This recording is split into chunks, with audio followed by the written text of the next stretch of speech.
Qu'est-ce que vous priez pour ceux qui servent dans un ministère de votre Église? Qu'est-ce que vous priez alors que vous vous posez peut-être la question cet été d'un nouveau ministère dans l'Église l'année prochaine? Ou peut-être même de vous inscrire à l'IBB pour être formé au partenariat dans l'Évangile? C'est donc le sujet de la prière, en lien avec le ministère de l'Évangile, que je vous propose de regarder ensemble dans cette dernière MMM, dans la lettre de Paul aux Philippiens.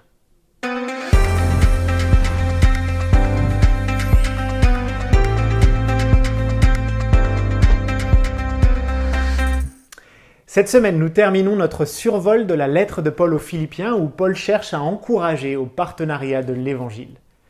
Comme à son habitude, Paul commence à la lettre par un rapport de ses prières, souvent en lien avec ce dont il va parler dans la lettre. Et dans cette dernière MMM de la série, nous allons donc reprendre les 3 grands thèmes que nous avons couverts ensemble dans cette série, l'attitude, la sanctification et la joie dans le ministère, en les trouvant dans cette prière. Alors, comment prier au sujet du partenariat de l'Évangile selon Paul? Premièrement, la joie. Chapitre 1, verset 4, Paul dit « Je ne cesse dans toutes mes prières, pour vous tous, de prier avec joie, à cause de la part que vous prenez à l'Évangile depuis le premier jour jusqu'à maintenant. » Paul commence sa prière en exprimant toute sa joie du fait que les Philippiens participent à l'avance de l'Évangile. Quelle joie de savoir que d'autres partagent le fardeau d'annoncer Christ. Mais ici surtout, quelle joie de savoir que, comme nous l'avions vu dans une MMM précédente, Dieu utilise le partenariat pour l'Évangile pour produire la croissance spirituelle. Verset 6, « Je suis persuadé que celui qui a commencé en vous une œuvre bonne en poursuivra l'achèvement jusqu'au jour de Christ Jésus. » En effet, dans cette prière, il est une fois de plus question de sanctification. Et donc après la joie, deuxièmement, la sanctification. En effet, dans le verset 6, Paul met en lumière cette bonne œuvre que Dieu continue d'accomplir dans le présent et continuera jusqu'à son retour. Une œuvre pour laquelle Paul prie ensuite à partir du verset 9, lorsqu'il prie pour que les Philippiens soient remplis du fruit de justice, verset 11. Et enfin, troisièmement, Paul prie pour l'attitude, pour une attitude conforme à l'exemple de l'attitude du Christ. Au verset 9 du chapitre 1, Paul prie pour de la croissance en amour.